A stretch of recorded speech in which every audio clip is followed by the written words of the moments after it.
I lived with my mom in my 40s.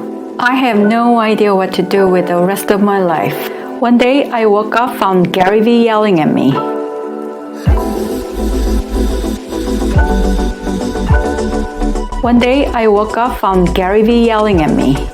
What were you supposed to be to yourself? I started wondering what I was truly supposed to be. Not to others, but to myself wholeheartedly. So I started time traveling back to my childhood, reminiscing about my childhood dreams. E.T. was the first movie I saw in theater. Wow, can aliens fly riding bicycles? How can I make that happen? No such a thing as VFX in Korea back then. No place to start. So I had to let go, thinking maybe I should go to Hollywood. Impossible. Pass. Later, I joined my school's dancing crew led by a well-known choreographer. She invited me to her dancing company to be professionally trained as her protege. But that was not my dream back then, so I didn't join. Pass. I wanted to play the piano, but my mom took me to a taekwondo place with my brothers instead. Nobody paid attention to what I wanted to do. So I drew a piano keyboard on a piece of paper and pretended playing on a dining table. That visual protest successfully drew my mom's attention, so I was able to take piano lessons. I did pretty well and I won a grand prize at a local competition shortly after I started, but I started too late. Besides, I knew I could not expect financial support from my family to pursue my dreams, so I gave it up after crying for days. But the real truth, deep in my heart, I knew I didn't have the talent to excel like 18-year-old in Yunchan, no matter how hard I would try. Giving up my dream to become a pianist was one of the best decisions I've ever made. Next, singing became my passion. I wanted to join my school's choir team. The choir team was led by a famous music teacher. He was like the Simon character from American Idol. Actually, he was a judge on a children's singing competition show on TV. At the first audition, I was almost kicked out. He said my singing voice was really bad, but he gave me 2 weeks to get trained with other choir members before the second audition. For 2 weeks, I only thought about singing day and night. My voice improved and I got in. The choir team made first place at a citywide competition that year. Thereafter, I made my first music video debut on local TV on behalf of our choir team. But time passed by. My childhood fantasy adventures ended.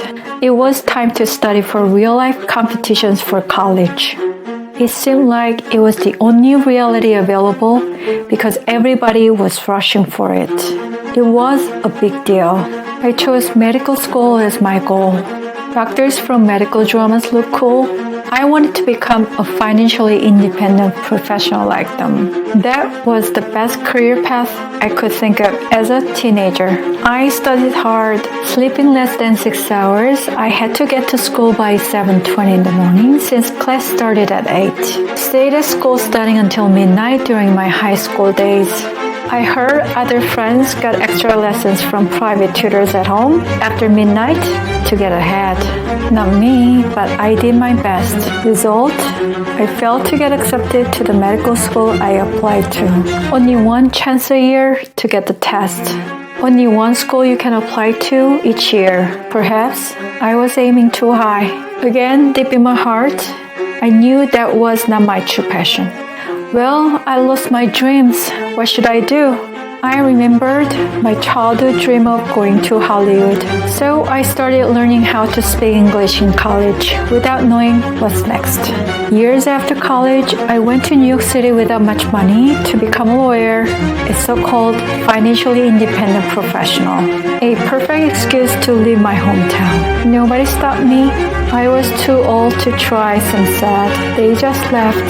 I became a lawyer, but something was beckoning me inside. So I started working on bringing Korean contents to the United States. I wanted to make it big in Hollywood. For one project among others, I contacted the Breaking Bad creator Vince Gilligan's agent because I wanted to work with the best in the industry. The project was a no-go, but at least I tried. Another project was The Masked Singer. I pushed for this project, and one of the producers in our team was an award-winning music producer who already had a music show deal with Fox. But the music producer wanted to go with another project. It turned out it was already taken by a big media company. Well, the bottom line is, I did not make it big in Hollywood. I went to New York City with big dreams, became a lawyer against the odds, and tried to make it big in Hollywood. Who cares? I'm now back in Korea, living with my 81-year-old mom, without knowing what's next. Life goes on. I am starting again with zero back home. Dreaming again. Why am I still dreaming? I feel alive while dreaming. It's the best I can do when I feel lost. So, what I was supposed to be. I liked music, I liked dancing, I liked singing. Wait a second. Huh? Blackpink? Ah, Eureka! So I danced on YouTube. Freestyle. What were you supposed to be to yourself? Dreams continue no matter how old you are.